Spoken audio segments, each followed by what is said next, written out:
Hello అండి, welcome back to our channel DSC journey this is Mamata. మన ఈరోజు previous bits చేస్తున్నాం కదా. మొన్న ఆల్రెడీ 20 రోజు జరిగిన పేపర్ చేయడం జరిగింది. నిన్న 21 షిఫ్ట్ 1లో జరిగిన పేపరు. ఈరోజు వచ్చేసి మనకి 21/05/2024 షిఫ్ట్ 2లో పేపర్ అనమాట ఇప్పుడు మనం డిస్కస్ చేసుకునేది. ఓకేనా. సైన్స్లో వచ్చిన 30 క్వశ్చన్స్ ఇప్పుడు నేను మీకు ఎక్స్ప్లెయిన్ చేస్తాను. ఇవన్నీ ప్రీవియస్ పేపర్స్. మీరు ఎవరైనా చూడని వాళ్ళు ఉంటే వెళ్ళి మన ఛానల్లో చూడండి. ప్రీవియస్ పేపర్స్ సైన్స్కి సంబంధించినవి చేయడం జరుగుతుంది. అలాగే ప్రాక్టీస్ బిట్స్ సైకాలజీకి సంబంధించినవి కూడా చేయడం జరుగుతుంది. చూడండి. క్వశ్చన్లోకి వెళ్ళిపోతే ఈ క్రింది వాటిలో సూర్యుని చుట్టూ అతి దీర్ఘ వృత్తాకార కక్షల్లో తిరిగే పరిభ్రమిస్తున్నవి ఏవి అని అడిగారు. తోకచుక్కలు, ఆస్ట్రాయిడ్స్ లేదా గ్రహ శకలాలు అంటారు వీటిని. ఉల్కలు, ఉపగ్రహాలు. ఓకేనా. సూర్యుని చుట్టూ దీర్ఘవృత్తాకార కక్షలో పరిభ్రమించేవి ఏవి అంటే తోకచుక్కలు అనమాట.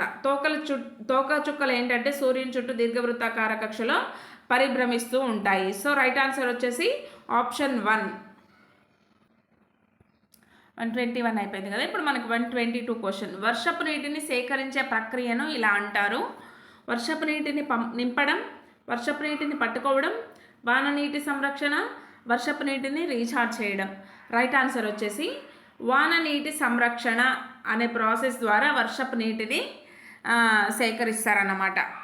ఓకేనా. సేకరించి సంరక్షణ అంటే భద్రపరచడం ఇట్లా చేస్తూ ఉంటారు నీటి కొరత నుంచి రక్షించుకోవడానికి.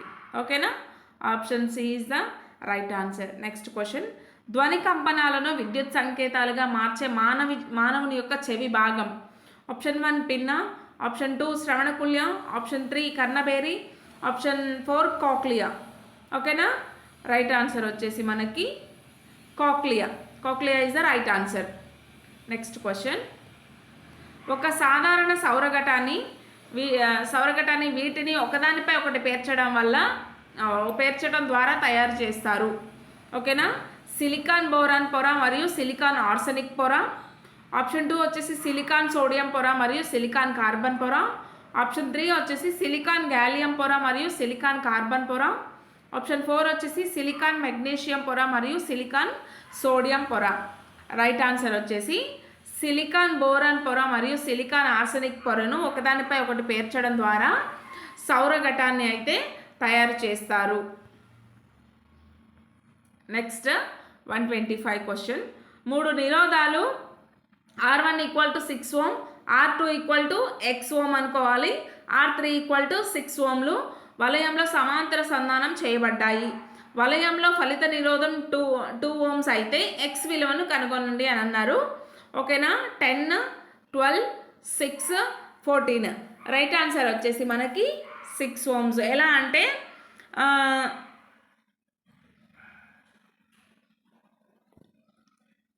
ఫలిత నిరోధం ఉంది కదా, ఫలిత నిరోధాన్ని ఇలా తీసుకుందాం. = R1 + R2 + R3. ఓకేనా. మనకు R1 ఎంత ఇచ్చారంటే 6 ప్లస్ R2 ఎంత ఇచ్చారంటే X అనుకుందాం, ప్లస్ R3 వచ్చేసి 6. ఫలిత నిరోధం ఎంత 2. ఓకేనా. ఈ X రేట్ తీసుకొస్తే మనకి 6 + 6 12/2. ఓకేనా.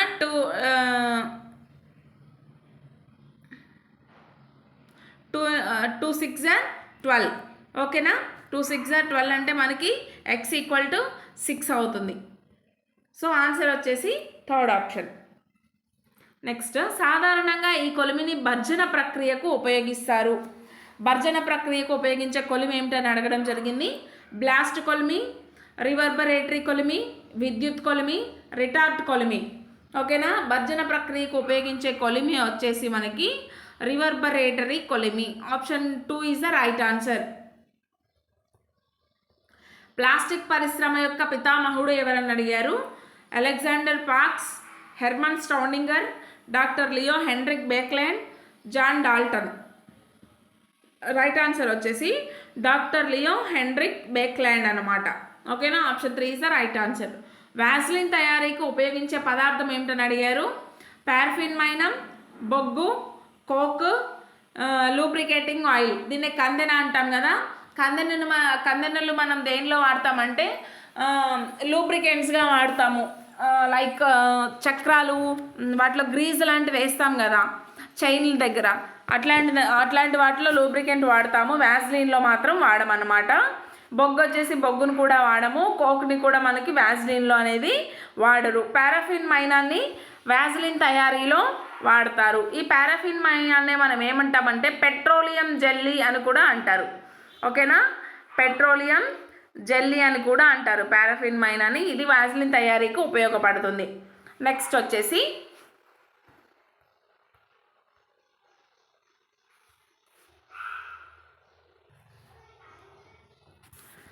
కింది వానిలో అత్యధిక సంఖ్యలో ఐసోటోప్లు కలిగి ఉన్న మూలకం ఏంటని అడిగారు. సోడియం, సీజియం, హైడ్రోజన్ మరియు కార్బన్, ఫోర్త్ ఆప్షన్. ఓకేనా, అత్యధిక సంఖ్యలో ఐసోటోప్లు కలిగి ఉన్న మూలకం వచ్చేసి మనకి సీజియం అన్నమాట. అంటే option 2 is the right answer. Next question వచ్చేసి మిల్లికన్ ప్రకారం రుణ విద్యుదాత్మకత ఫార్ములా ఏంటని అడిగారు. రుణ విద్యుదాత్మకత ఈక్వల్ టు అయనీకరణ శక్తి minus electron affinity by 2. Option 2 వచ్చేసి రుణ విద్యుదాత్మకత ఈక్వల్ టు అయనీకరణ శక్తి plus electron affinity by 2. Option 3 వచ్చేసి రుణ విద్యుదాత్మకత ఈజ్ ఈక్వల్ టు అయనీకరణ శక్తి ప్లస్ ఎలక్ట్రాన్ ఎఫినిటీ బై అయనీకరణ శక్తి మైనస్ ఎలక్ట్రాన్ ఎఫినిటీ అని ఇచ్చారు. ఫోర్త్ ఆప్షన్ వచ్చేసి రుణ విద్యుదాత్మకత ఈక్వల్ టు అయనీకరణ శక్తి మైనస్ ఎలక్ట్రాన్ ఎఫినిటీ, అయనీకరణ శక్తి ప్లస్ ఎలక్ట్రాన్ ఎఫినిటీ అని ఇవ్వడం జరిగింది. మనకి రైట్ ఆన్సర్ వచ్చేసి ఆప్షన్ 2 అన్నమాట. రుణ విద్యుదాత్మకత అంటే అయనీకరణ శక్తి ప్లస్ ఎలక్ట్రాన్ ఎఫినిటీ బై 2కి సమానం. ఓకేనా. నెక్స్ట్ క్వశ్చన్ N2లో గల సిగ్మా మరియు పై బంధాల సంఖ్య అడిగారు. 31, 21, 13, 12. ఓకేనా. N2లో గల సిగ్మా మరియు పై బంధాల సంఖ్య వచ్చేసి 1, 2. Fourth option is the right answer. Next question 2 శుద్ధమైన జాతులు అనగా ఒకటి పసుపు గింజలు కలిగిన ఉన్న బఠానీ మొక్క మరియు మరొకటి ఆకుపచ్చ గింజలు కలిగి ఉన్న బఠానీ మొక్క మధ్య పరపరాగం సంపర్కం జరిపిన. పరపరాగ సంపర్కం అంటే 2 వేరు మొక్కల మధ్య ఒకటే పుష్పంలో పరాగ సంపర్కం జరిగితే స్వపరాగ సంపర్కం అంటారు. 2 వేరు వాటి మధ్య సంపర్కం జరిగితే వాటిని పరపరాగ సంపర్కం అంటారు. ఓకేనా. పరపరాగ సంపర్కం తర్వాత అనువంశికతపై గ్రిగర్ జాన్ మెండల్ యొక్క ప్రయోగం గురించి ఈ క్రింది ప్రకటనలు చదవండి. అంటే ఆయన రెండు శుద్ధమైన జాతులు అంటే గ్రీన్. ఓకేనా. 2 శుద్ధమైన జాతులు అంటే గ్రీన్, ఇంకొకటి వచ్చేసి ఎల్లో. రెండుగా అంటే వాటికి అంతర్గతంగా ఒక లక్షణం, బాహ్యంగా ఒక లక్షణం ఉండదు. 2 కూడా ఒకటే లక్షణం ఉంటుంది. అంతర్గతంగా, బాహ్యంగా 2 గ్రీనే కనుక ఉంటే, అంతర్గత లక్షణం మరియు బాహ్య లక్షణం గ్రీన్ ఉంటే దాన్ని శుద్ధ జాతులు అంటారు. ఓకేనా. 2 శుద్ధ జాతులు అంటే ఇగో ఈ రెండింటి మధ్య సంకరణం. ఓకేనా. ఈ రెండింటి మధ్య సంకరణం జరిగిందన్నమాట. జరిగినప్పుడు ఏం జరిగిందని కింద స్టేట్మెంట్స్ ఇచ్చారు. స్టేట్మెంట్ 1 వచ్చేసి F2 తరంలో 75% పసుపు రంగు విత్తనాలను ఉత్పత్తి చేసే బఠానీ మొక్కలలో విత్తనం యొక్క పసుపు రంగుది ఆధిపత్యం. ఓకేనా. F2 తరానికి చెందిన 75% పసుపు గింజలు కలిగి ఉన్న బఠానీ మొక్కలలో 50% మొక్కలు సమయుగ్మజ శుద్ధమైన పసుపు రంగు విత్తనాలను ఉత్పత్తి చేశాయి మరియు మరో 50% పసుపు గింజలు కలిగి ఉన్న మొక్కలు విషమయుగ్మజాలను ఉత్పత్తి చేశాయి. అంటే పసుపే ఇచ్చారు కదా మనకి. 50% ఏమో ఇట్లా వచ్చినాయి, ఇంకో 50% ఏమో ఇలా వచ్చినాయి. ఇలా ఉంటే వాటిని విషమయుగ్మజాలు అంటారు, ఇలా ఉంటే సమయుగ్మజాలు అంటారు. రెండో స్టేట్మెంట్ ఇలా ఇచ్చారు. కానీ మనకి ఫస్ట్ స్టేట్మెంట్లో 75% కూడా ఎల్లో ఇట్లనే వచ్చినాయి, సమయుగ్మజంగానే వీటిదే ఆధిపత్యం అని ఇవ్వడం జరిగింది. ఓకేనా. మనకి ఏ స్టేట్మెంట్ కరెక్ట్ అంటే ఏ స్టేట్మెంట్ అనేది కరెక్ట్ అనమాట. B statement wrong. ఓకేనా. 75%లో కూడా మొత్తం పసుపు రంగుదే ఆధిపత్యం, మిగిలిన 25% విషమయుగ్మజాలు ఉన్నాయి. ఓకేనా. 3:1 రేషియోలో వస్తున్నాయి అన్నమాట. పసుపు గ్రీన్ విత్తనాలు అనేవి 3:1 రేషియోలో వస్తున్నాయి. అంటే 75:25 అన్నమాట. ఓకేనా. 75 మొత్తం కూడా సమయుగ్మజాలే, అంటే ఎల్లో కలర్దే ఆధిపత్యం ఉంటుంది. అందులో విషమయుగ్మజాలు అనేవి లేవు. కింద వాటిలో మిగిలిన 25 మాత్రం విషమయుగ్మజం కింద తీసుకోవాలి. సో అందుకనే మనకి ఆప్షన్ బి అనేది రాంగ్, ఆప్షన్ ఏ అనేది కరెక్ట్ అన్నమాట. నెక్స్ట్ క్వశ్చన్ వచ్చేసి, ఇంద్రియ జ్ఞానం అనేది ఒక సంక్లిష్ట విధానం, ఇంద్రియ జ్ఞానార్జనలో ఇవి భాగస్వామిలో అని క్వశ్చన్ అడిగారు. ఆప్షన్ వచ్చేసి జ్ఞానేంద్రియాలు అవయవాలు, అంటే ఇంద్రియ జ్ఞానం అనేది మనకు ఒక సంక్లిష్ట విధానం అని మనకు తెలుసు. ఇంద్రియ జ్ఞానార్జనలో ఏవేవి భాగస్వామ్యంగా ఉంటాయని అడగడం జరిగింది. ఓకేనా. ఓన్లీ జ్ఞానేంద్రియ అవయవాలేనా, లేదంటే జ్ఞానేంద్రియ అవయవాలు మరియు నాడీ ప్రేరణల, జ్ఞానేంద్రియ అవయవాలు మరియు నాడీ ప్రేరణలు మరియు మెదడు మరియు నాడీ ప్రేరణల. ఓకేనా. మెదడు నాడీ ప్రేరణలు కాదు, ఎందుకంటే ఇందులో జ్ఞానేంద్రియాలు లేదు కాబట్టి దీన్ని డిలీట్ చేయొచ్చు. ఓన్లీ జ్ఞానేంద్రియాల అవయవాలేనా అంటే కాదు, దాంతోపాటు వేరే కూడా ఉంటాయి కాబట్టి దీన్ని కూడా డిలీట్ చేయొచ్చు. మనకి ఇప్పుడు సెకండ్లో మరియు థర్డ్లో చూస్ చేసుకోవాలి ఆన్సర్ ఏంటని. జ్ఞానేంద్రియ అవయవాలు మరియు నాడీ ప్రేరణలతో పాటు మెదడు కూడా ఉండాలి. ఓకేనా. మెదడు కూడా మనకి జ్ఞానార్జనలో మెయిన్గా ఉపయోగపడుతుంది. సో దట్ మనకి రైట్ ఆన్సర్ ఏంటి అంటే ఆప్షన్ 3, జ్ఞానేంద్రియ అవయవాలు మరియు నాడీ ప్రేరణలు వాటితో పాటు మెదడు, ఈ 3 ఉంటేనే జ్ఞానార్జన అనేది జరుగుతుంది. నెక్స్ట్ వచ్చేసి,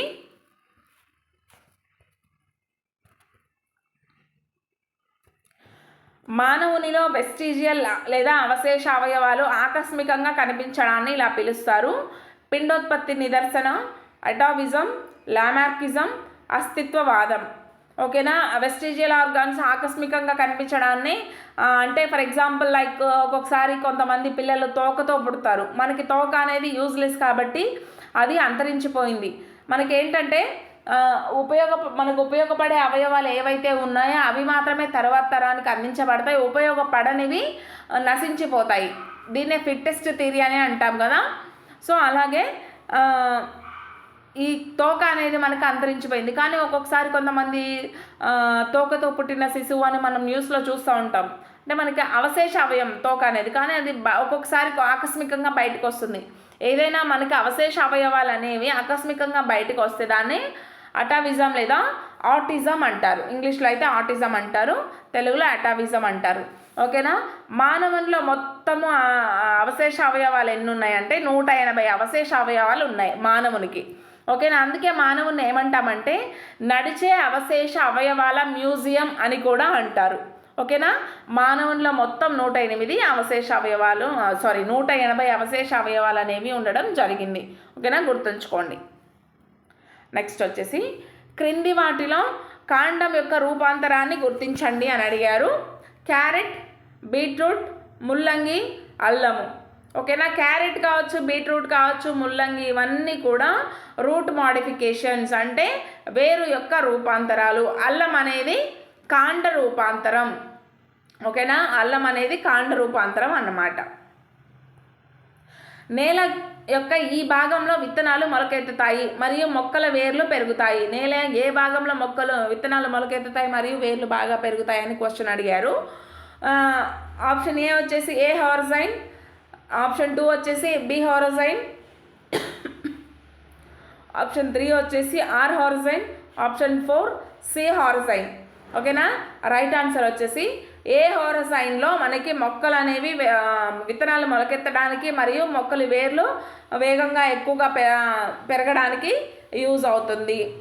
ఆల్గే మరియు శిలీంధ్రాలు అంటే వాటి కండిషన్స్ ఏ హారిజైన్లో వాటికి విత్తనాలు మొలకెత్తడానికి కావచ్చు, వేర్లు ఏపుగా పెరగడానికి, మంచిగా పెరగడానికి, హెల్దీగా పెరగడానికి అవసరమైన ఖనిజ లవణాలు కావచ్చు, సంథింగ్ వాటికి ఏవైతే ఇంకా సూక్ష్మ పోషకాలు అవన్నీ ఉంటాయో అవన్నీ మనకి ఏ హారిజైన్లో లభిస్తాయి కాబట్టి విత్తనాలు అక్కడ మొలకెత్తుతాయి మరియు మొక్కల వేర్లు కూడా పెరుగుతాయి. ఓకేనా. ఏ హారిజైన్ అనమాట, ఆప్షన్ 1. నెక్స్ట్, ఆల్గే మరియు శిలీంధ్రాలు సహజీవన సంబంధంలో కలిసి జీవించే కాలనీలు ఇలా అంటారు. లైకెన్స్, పగడపు దిబ్బలు, సహజీవనం, మడ అడవులు. ఓకేనా. రైట్ ఆన్సర్ వచ్చేసి లైకెన్స్. ఆల్గే మరియు ఫంగస్ సహజీవనం చేయడం వల్ల ఏర్పడేవి లైకెన్స్ అని మనకి ఆల్రెడీ తెలుసు, ఎప్పటి నుంచో చదువుతున్న బిట్టే. ఓకేనా. నెక్స్ట్, నెక్స్ట్ క్వశ్చన్ వచ్చేసి సహజ దృగ్విషయాల వల్ల లేదా ఏమైనా మానవ కార్యకలాపాల వల్ల గాలి యొక్క కూర్పు లేదా పర్యావరణంలో తుల్యస్థితి చెదిరిపోయినప్పుడు దాన్ని ఇలా పిలుస్తారు: విస్ఫోటనం, కాలుష్యం, కోత, విపత్తు. ఓకేనా, రైట్ ఆన్సర్ వచ్చేసి కాలుష్యం. సహజ దృగ్విషయాలలో ఏదైనా మానవ కార్యకలాపాల వల్ల కాలుష్యం ఏది జరుగుతుంది? కాలుష్యం మ్యాక్సిమం నవేడేస్లో అంటే ఈ రోజుల్లో కాలుష్యం వచ్చేసి పొల్యూషన్ వచ్చేసి మానవుని కార్యకలాపాల వల్లే జరుగుతుంది. ఓకేనా, ఇదన్నమాట ఆన్సర్. నెక్స్ట్ వచ్చేసి కింది వాటిలో ఏది కణాంగాలలో అతిపెద్దది మరియు విభిన్నమైనది మరియు కణ నియంత్రణ గది అని పిలువబడుతుంది? ఓకేనా, ఇక్కడ కణం ఉందనుకోండి, కణంలో కేంద్రకం ఉంటుంది, మిగతావన్నీ కొంచెం చిన్నగా ఉంటాయి. ఓకేనా, చిన్న చిన్న పరిమాణంలో ఉంటాయి. కేంద్రకం మాత్రమే కొంచెం పెద్దగా ఉంటుంది. మిగిలిన కణాంగాలతో పోలిస్తే కేంద్రకం పెద్దగా ఉంటుంది, విభిన్నంగా ఉంటుంది మరియు కణ నియంత్రణ గది. కేంద్రకాన్ని ఈ క్రింది వాటిలో కణ నియంత్రణ గది ఏది అని కూడా పెట్టి అడగొచ్చు. కణ నియంత్రణ గది అన్నా కూడా మనకి కేంద్రకమే వస్తుంది.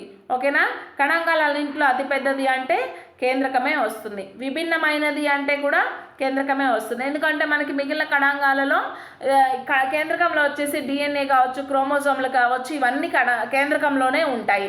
మన జన్యు లక్షణాలను నిర్దేశించే ఏవైతే జీన్స్ మరియు క్రోమోజోమ్స్ ఇవన్నీ ఉన్నాయో అవి కేంద్రకంలో ఉంటాయి. సో మిగిలిన కణాంగాలతో పోలిస్తే విభిన్నమైనది. ఓకేనా, రైట్ ఆన్సర్ ఏంటంటే కేంద్రకం. దీన్నే కణ నియంత్రణ గది అనొచ్చు. మిగిలిన కణాంగాలన్నింటిలో కేంద్రకమే పెద్దది మరియు కొంచెం విభిన్నమైనది కూడా.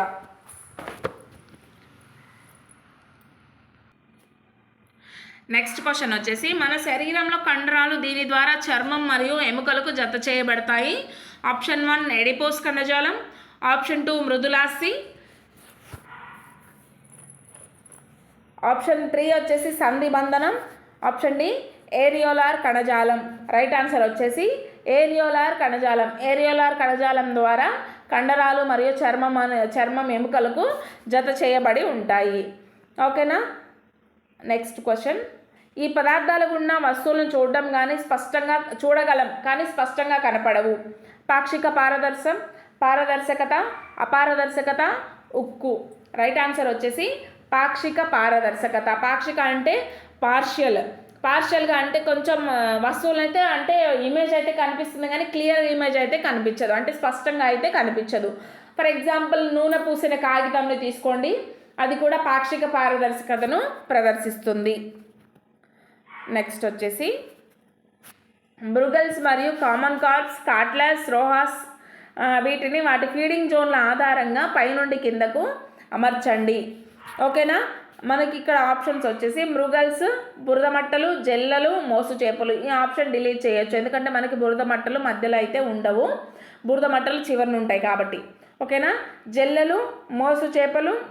ఇక్కడ జల్లలు వచ్చేసి మనకి కామన్ కార్ప్స్నే జల్లలు అంటారు. పైన క్వశ్చన్లో కామన్ కార్ప్స్ ఇచ్చి ఆప్షన్స్లో జల్లలు అని ఇవ్వడం జరిగింది, గమనించండి. జల్లలు, మోసు చేపలు, మృగల్స్ మరియు బురద మట్టలు. ఇందులో బురద మట్టలు చివరినే ఉంది కాబట్టి ఈ ఆప్షన్ అట్లా ఉంచుదాం. థర్డ్ ఆప్షన్ వచ్చేసి మోసు చేపలు, మృగల్స్ మరియు బురద మట్టలు, జల్లలు. ఇందులో కూడా బురద మట్టలు అనేది మిడిల్లో ఉంది కాబట్టి దీన్ని కూడా తీసేద్దాం. ఫోర్త్ వన్ వచ్చేసి మోసు చేపలు, జల్లలు, మృగల్స్ మరియు బురద మట్టలు. ఓకేనా, ఆప్షన్ 2కి ఆప్షన్ 4కి బురద మట్టలు అనేవి చివరిన ఉండడం జరిగింది. ఇప్పుడు మనం రైట్ ఆన్సర్ ఎలా కనిపెడతామంటే జల్లలు ఉన్నాయి కదా, జల్లలు మీన్స్ కామన్ కార్ప్స్ ఉన్నాయి కదా, కామన్ కార్ప్స్ కూడా మనకి నీటి ఉపరితలం మీద ఉంటాయి అన్నమాట, పై భాగాన. ఓకేనా, పైన ఫీడ్ చేసుకుంటాయి. మృగల్స్ మధ్య జోన్లో, బురద మట్టలు వచ్చేసి చివరిన ఫీడింగ్ అనేది తీసుకుంటాయి అన్నమాట. So option 2 is the right answer. Next, synapses అనున్నవి 2 నాడీ కణాల మధ్య సమాచార ప్రసారంలో క్రియాత్మక ప్రాంతాలు. ఇవి సాధారణంగా ఇక్కడ ప్రధానంగా కనిపిస్తాయి. మెదడులో, వెన్నుపాము లోపల మరియు చుట్టూరా, మెదడులో మాత్రమే, వెన్నుపాములో మాత్రమే, వెన్నుపాము చుట్టూ మరియు కీళ్ళ దగ్గర అని ఇచ్చారు. రైట్ ఆన్సర్ వచ్చేసి మెదడులో మరియు వెన్నుపాము లోపల మరియు చుట్టూతా సినాప్సిస్ అనేవి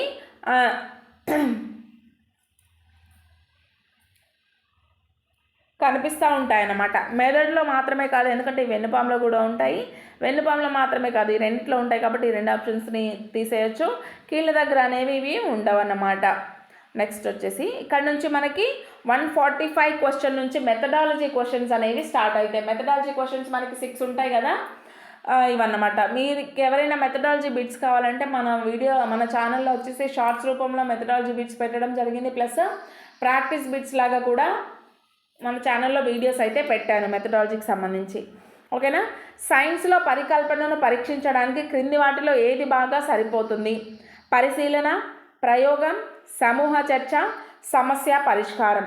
సైన్స్లో పరికల్పనను పరీక్షించడానికి అంటే మనకి ప్రయోగమే కరెక్ట్గా సెట్ అవుతుందన్నమాట. సమస్య పరిష్కారం అంటే ఇది మ్యాథ్స్ చేస్తారు. పరిశీలన అంటే అబ్జర్వేషన్ చేస్తే మనకి సైన్స్లో అబ్జర్వేషన్ పనికిరాదు. సమూహ చర్చ అంటే గ్రూప్ డిస్కషన్ కూడా కాదు. ఏదైనా సైన్స్లో మనం పరికల్పన చేయాలి, దాన్ని నిరూపించాలి, పరీక్షించాలి అంటే ప్రయోగం ద్వారానే సాధ్యమవుతుంది. ఓకేనా. Option 2 is the right answer. Next వచ్చేసి ఎనర్జైట్ టెక్స్ట్ బుక్స్ వీటికి ఉదాహరణ: భౌతిక వనరులు, ముద్రిత వనరులు, సాంకేతిక ఆధారిత వనరులు, సహజ వనరులు. ఓకేనా. రైట్ ఆన్సర్ వచ్చేసి థర్డ్ ఆప్షన్, సాంకేతిక ఆధారిత వనరులు. నెక్స్ట్, ఎడ్గార్ డేల్ అభ్యసనానుభవాల శంకువులో క్రింది నుండి పైకి వెళ్ళే కొలది అభ్యసనానుభవాలు ఈ లక్షణంలో పెరుగుదల కనబడుతుంది. ఓకేనా. అమూర్తత్వం, ఆదర్శనీయత, మూర్తత్వం, సరళత. రైట్ ఆన్సర్ వచ్చేసి మనకి అమూర్తత్వం. ఎడ్గార్ డేల్ అనేది మనకి చాలా ఇంపార్టెంట్. ఎడ్గార్ డేల్ అనుభవ శంకు అనేది మీకు కావాలంటే కామెంట్ చేయండి. నేను దీనికోసం ప్రత్యేకంగా ఒక 10 minutes క్లాస్ అయితే చేసి పెడతాను. ఇలా ఉంటాయి కదా, మొత్తం 11 అట్లా ఉంటాయి కదా. ఓకేనా. పైకి వెళ్ళే కొద్దీ అమూర్తత్వం పెరుగుతుంది, కిందకు వచ్చే కొద్దీ మూర్తత్వం పెరుగుతుంది. ఓకేనా. ఇట్లా ఇట్లా మోయే కొలది అమూర్తత్వం, ఇట్లా వచ్చే కొలది మూర్తత్వం అనేది పెరుగుతుందన్నమాట. Right answer అమూర్తత్వం. ఒక ఉన్నత పాఠశాల విద్యార్థి తాను పాఠశాలలో నేర్చుకున్న దాని ఆధారంగా అతను లేనప్పుడు తన పెంపుడు జంతువులకు స్వయంచాలకంగా ఆహారం ఇచ్చే పరికరాన్ని తయారు చేశాడు. విద్యార్థి ప్రవర్తన లక్ష్యానికి సంబంధించినది ఏమిటి? మనం నిన్న షిఫ్ట్ 1లో జరిగిన పేపర్ ఎక్స్ప్లెయిన్ చేసుకున్నాం కదా, అందులో కూడా సేమ్ ఇదే మోడల్ క్వశ్చన్ వచ్చింది. ఈ టైపే కానీ ఎగ్జాంపుల్ వేరుగా ఇచ్చారన్నమాట. విశ్లేషణ, మూల్యాంకనం, జ్ఞానం, సంశ్లేషణ. రైట్ ఆన్సర్ వచ్చేసి సంశ్లేషణ. ఏదైనా పిల్లవాడు స్కూల్లో నేర్చుకొని దాన్ని ఇంటికి వచ్చి ఇంప్లిమెంట్ చేసి తయారు చేసి తాను ఉపయోగించుకుంటున్నాడు అంటే దాన్ని సంశ్లేషణ అని అంటారు. ఓకేనా.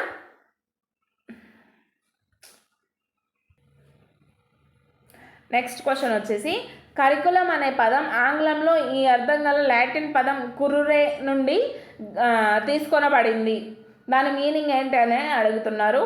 To tell, to speak, to run, to right. Meaning వచ్చేసి టు రన్ అన్నమాట. టు రన్ నుంచి తీసుకోబడింది.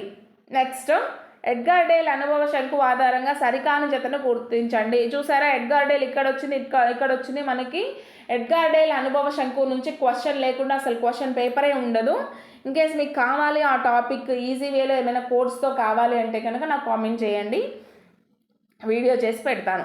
శాబ్దిక సంకేతాలు ఉపన్యాసం, ప్రత్యక్ష ప్రాయోజిత అభ్యసనం నమూనా, దృశ్య సంకేతాలు పోస్టర్, చలన సంకేతాలు చిత్రం. ఓకేనా.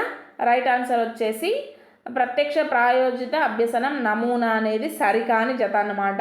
శాబ్దిక సంకేతాలు వచ్చేసి ఉపన్యాసం, ఇవన్నీ కరెక్టే.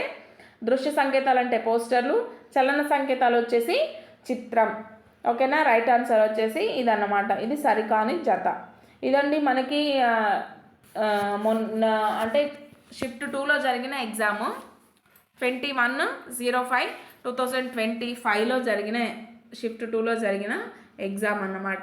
ఇంకా నేను కంటిన్యూ చేస్తాను ప్రీవియస్ పేపర్స్. ఇంకా ఏమైనా రిక్వైర్మెంట్ ఉంది, ఏదైనా టాపిక్స్ గురించి లైక్ మెథడాలజీ కావచ్చు, కంటెంట్ కావచ్చు, ఏమైనా రిక్వైర్మెంట్ ఉంటే నాకు కామెంట్ సెక్షన్లో కామెంట్ చేయండి. మీరు ఏదైతే అడిగారో అదే వీడియో నెక్స్ట్ వీడియోలో చేసి పెడతా.